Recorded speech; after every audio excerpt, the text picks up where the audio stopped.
Assalamualaikum warahmatullahi wabarakatuh.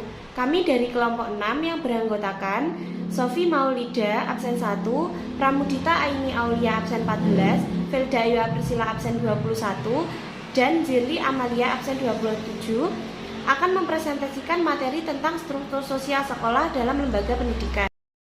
Pengertian struktur sosial sekolah menurut Ekas dan James Rosenweig tahun 1974, struktur diartikan sebagai pola hubungan komponen atau suatu bagian dalam organisasi. Struktur merupakan sistem formal hubungan kerja yang membagi dan mengkoordinasi tugas orang dan kelompok agar tercapai tujuan. Menurut Simon tahun 1958, struktur itu sifatnya relatif stabil, statis, dan berubah lambat atau memerlukan waktu untuk penyesuaian-penyesuaiannya.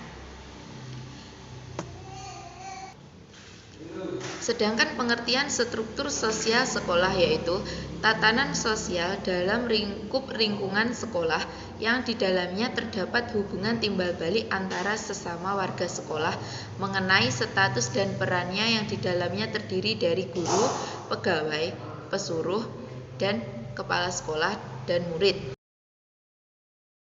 Kedudukan dan peranan struktur sosial sekolah. Setiap orang mempunyai berbagai kedudukan dalam masyarakat. Dalam tiap kedudukannya, orang tersebut akan mempunyai peranan. Peranan tersebut mencakup kewajiban dan hak yang berhubungan dengan kedudukan, seperti seseorang yang berkedudukan sebagai guru mempunyai kewajiban mendidik anak dan berhak untuk mengharuskannya untuk belajar, ataupun memberi hukuman begitu saja siswa dalam kedudukannya harus mematuhi guru dan berhak menerima pelajaran.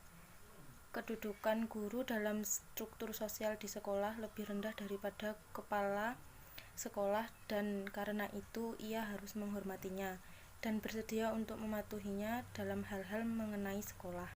Berbagai kedudukan dalam masyarakat sekolah.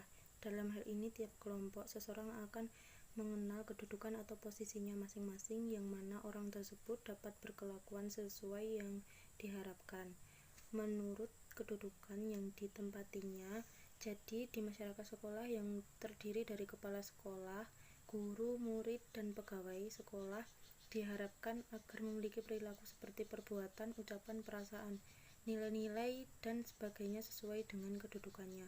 Peranan struktur sosial dalam sekolah meliputi tugas, peran, dan tanggung jawab dari para warga sekolah antara lain terdiri dari kepala sekolah, guru, dan murid. Peranan struktur sosial sekolah. 1. Kepala sekolah. Kepala sekolah adalah pengelola pendidikan di sekolah secara keseluruhan. Kepala sekolah adalah pemimpin formal pendidikan di sekolahnya. Di samping itu, kepala sekolah bertanggung jawab terhadap kualitas sumber daya manusia. Kedua, guru. Kedudukan guru lebih rendah daripada kepala sekolah, dan guru juga mempunyai kedudukan sebagaimana seorang pegawai. Oleh karena itu, kita harus menghormatinya dan bersedia untuk mematuhinya. Yang ketiga, murid. Kedudukan murid hanya dikenal dalam lingkungan sekolah saja. Kebanyakan kedudukan murid bersifat tidak formal dan hanya diketahui dalam kalangan sekolah saja. Saya akan menjelaskan mengenai kedudukan guru dan murid dalam struktur sosial sekolah. Kedudukan guru dalam struktur sosial di dalam sekolah berada di bawah kepala sekolah. Peran sosial seorang guru yaitu mengajarkan ilmu pengetahuan yang dijadikan kebijakan dan pedoman sekolah tersebut. Selain itu, guru mempunyai kedudukan sebagai pegawai yang harus mematuhi segala peraturan yang ditetapkan oleh pemerintah ataupun atasan. Kedudukan seorang guru berbeda-beda. Kedudukan tersebut berdasarkan tingkatan mengajarnya, seperti kedudukan guru SMP lebih tinggi daripada guru SD, namun lebih rendah daripada kedudukan guru SMA. Kedudukan juga ditentukan oleh lama masa kerjanya, karena semakin lama seorang guru mengajar, pengalamannya pun juga lebih banyak. Kebanyakan kedudukan murid bersifat tak formal dan hanya diketahui dalam kalangan sekolah saja. Terdapat dua metode untuk mempelajari struktur informal pada pelajaran, yaitu A. Teknik sosiometri. Sosiometri diartikan sebagai metode untuk memahami individu tentang jaringan hubungan sosial antar individu. Yang kedua, metode partisipasi observasi. Metode ini dilakukan dengan mengamati kegiatan sosial bersama kelompok yang diteliti. Hubungan guru dan murid. Dalam mendidik dan mengajar anak di kelas, seorang guru harus sanggup menunjukkan kewibawaan atau otoritasnya. Artinya, ia harus mampu mengendalikan, mengatur, dan mengontrol kelakuan anak.